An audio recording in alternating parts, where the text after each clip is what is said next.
Hi, it's Inna and you're welcome to AUDUSD, the best place to carry future wealth and well-being. Guys, elections are coming and so much talk, so much noise around it.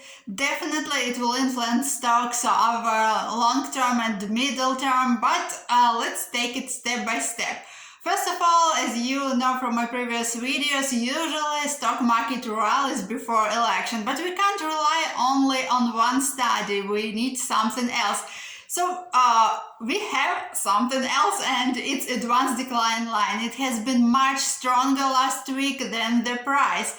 With that in mind, we can expect a rally this coming week. So where do we buy? First of all, if we get above Friday's high on Monday, that will be our entry point.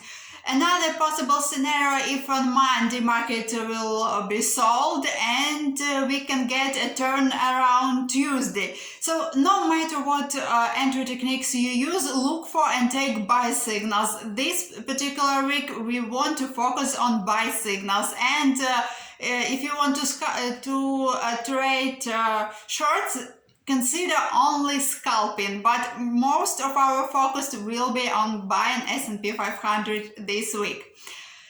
And now about energy sector, and let me start with oil. Oil broke the trend line as we discussed last week, so I believe that most of you have shorts in this market.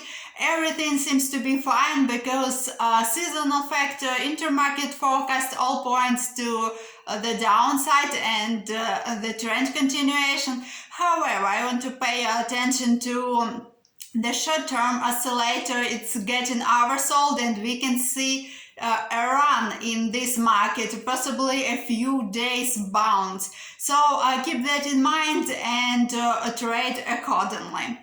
Another market is natural gas. We don't have any entries yet, but I am waiting for short-term oscillator to get oversold because there is significant accumulation in this market and I want to look for and take buy signals.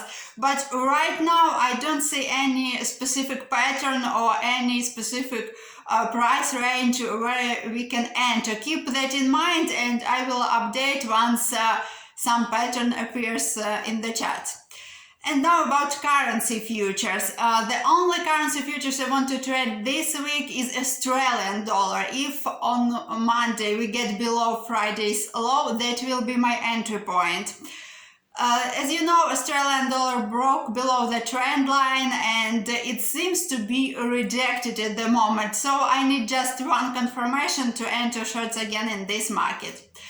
Let's have a quick look into American dollar. Well, still nothing in this market. We have a clear trend line and I don't want to touch American dollar until the trend line will be broken to the upside. At the moment, I don't see any other possible entries in this market.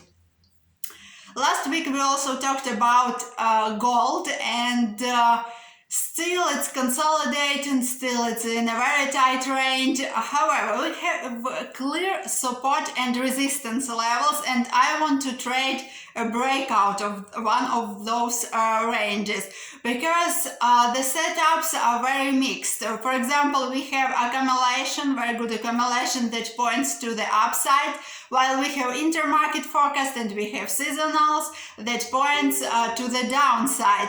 So it's very mixed and that's why I prefer to stay on the sidelines and to wait until some important level will be broken. Last week I got many questions about coffee. Guys, I don't trade this market very often, only when it has strong setups. At the moment you can trade it on a very short-term basis because there is no setup really, and I don't want to put my money into this market because there are a lot of other markets that can give me much better returns than coffee at the moment. I will consider longs only if I will see a big run and then a pullback followed by a formation of support, and in this case I will consider longs, but till that time I don't think that coffee is worth your attention. Thank you all for watching and I will catch you next time on AUDUSD.